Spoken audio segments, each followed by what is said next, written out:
You know, one of the most rewatchable DVDs for me as a kid was Looney Tunes Back in Action. Yeah, you remember that one with Brendan Fraser in the starring role? I think Goldberg was in it as a henchman. That was a lot of fun. So I see a movie on Netflix called Back in Action and I see no Looney Tunes whatsoever. Yeah, I'm probably going to be pretty disappointed.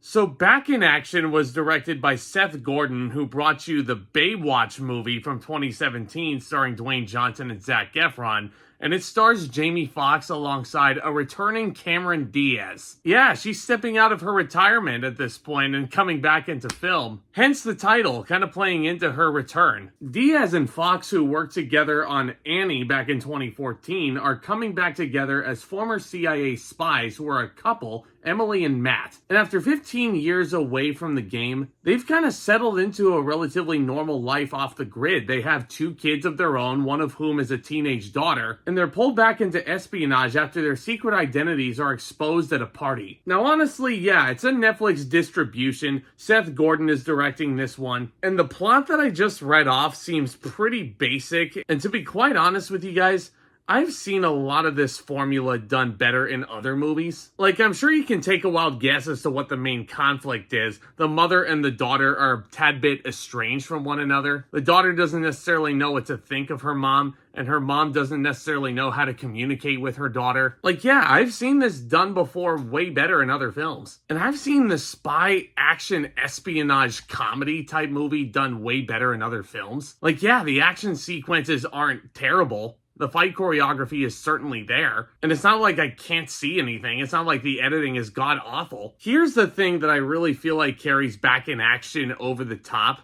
Here's the thing that I feel like carries Back in Action as a better movie than a lot of people are giving it credit for. I think it's the charm of our leading actors. Jamie Foxx is someone I've loved for a long time. He's honestly become one of my personal favorites. Anytime I see him, he just ups his charisma to the nth degree. And yeah, even though the script isn't necessarily hilarious, and yeah, I've heard funnier scripts than this, way funnier. I think it's the way Jamie Foxx sells a lot of this dialogue that really kind of made me giggle a little bit. Same thing with Cameron Diaz, who I'm so happy to see back in the film world. I think I can sit here and say that the comedy genre has sorely missed her. And yeah, the chemistry between her and Foxx is very believable. I think the banter they share throughout this entire hour 50-minute runtime, whatever it was, like, it definitely felt like couples arguments here. And just really good family dynamic all around. I think the 2 kids they got were really solid in this. And Glenn Close is in this movie playing Diaz's mother. Glenn Close is a legend, man. A legend of my childhood, at least. You guys remember the 101 Dalmatians remake? Yeah, that was her. Crazy how quickly time flies. And the movie certainly takes turns that I wasn't necessarily expecting or guessing going in. I think if you are holed up at home, this is a perfect date night. I feel like another thing that really propelled this movie forward for me was the experience watching it with Lindsay tonight, and she loved this thing. I don't know if loved is the right word to use. I don't know if I can speak for her necessarily, but she really enjoyed herself. Like, especially as you get towards the end of the movie, once you recognize who the villain is, which, yes, they do the annoying villain reveal cliche that Disney is very much leaning on.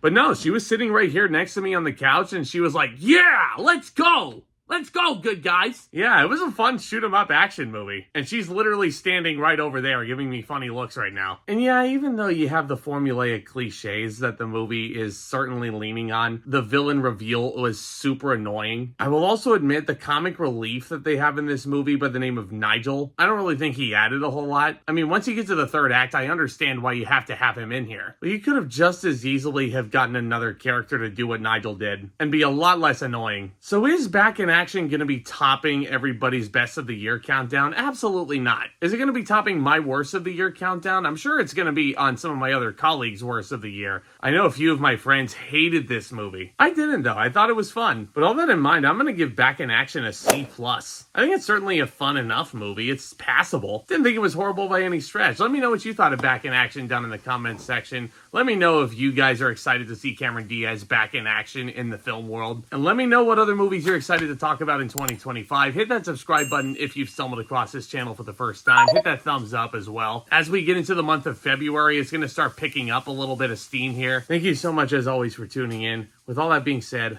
Back Talk commence.